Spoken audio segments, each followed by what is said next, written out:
പ്രിയപ്പെട്ട ദൈവജനമേ, നിങ്ങൾക്കെല്ലാവർക്കും കർത്താവായ യേശു ക്രിസ്തുവിന്റെ നാമത്തിൽ റോസാ മിസ്റ്റിക്ക കുടുംബത്തിലേക്ക് സ്വാഗതം. എൻ്റെ പ്രിയമക്കളെ,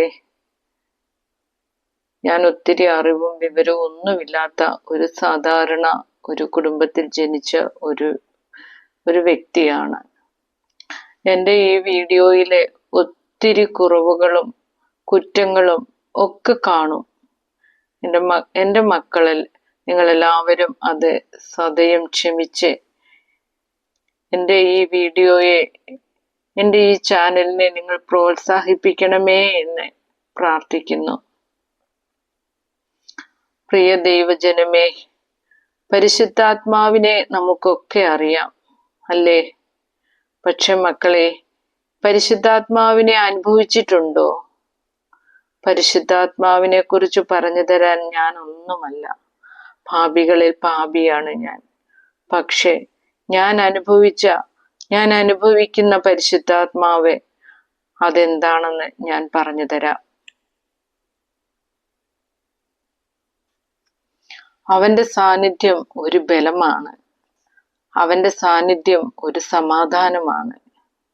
പരിശുദ്ധാത്മാവിന്റെ സാന്നിധ്യം നമ്മുടെ മനസ്സുകളിൽ, നമ്മുടെ അനുദിന ജീവിതത്തിൽ ദൈവത്തിന്റെ സാന്നിധ്യമാണ്. പരിശുദ്ധാത്മാവ് നമ്മുടെ ജീവിതത്തിലെ സഹായകനാണ്. അനുദിനവും നമ്മുടെ മനസ്സും ശരീരവും ആത്മാവും നമ്മൾ വിട്ടുകൊടുക്കുമ്പോൾ നമ്മൾ ശക്തിയുള്ളവരായി, ബലമുള്ളവരായി തീരുന്നു. എന്നേക്കും നമ്മുടെ കൂടെ ഇരിക്കാനാണ് അവിടുന്ന് ആഗ്രഹിക്കുന്നത്. യോഹന്നാൻ 14:16, ഞാൻ പിതാവിനോട് അപേക്ഷിക്കുകയും എന്നേക്കും നിങ്ങളോട് കൂടെ ആയിരിക്കാൻ മറ്റൊരു സഹായകനെ അവിടുന്ന് നിങ്ങൾക്ക് തരികയും ചെയ്യും. പരിശുദ്ധാത്മാവ് ഒരു അനുഭവമാണ്. നമ്മൾ ആഗ്രഹിക്കുമ്പോഴൊക്കെ അവൻ നമ്മുടെ അടുത്ത് വരും. അവന്റെ സാന്നിധ്യം നമുക്കറിയാൻ പറ്റും. നമ്മുടെ ശരീരത്തിന് ശക്തി അനുഭവപ്പെടും. നമ്മുടെ മനസ്സ് ആനന്ദത്താൽ നിറയും. നമുക്കെല്ലാവർക്കും പരിശുദ്ധാത്മാവിനാൽ നിറയപ്പെടാനായി ആഗ്രഹിക്കാം, പ്രാർത്ഥിക്കാം.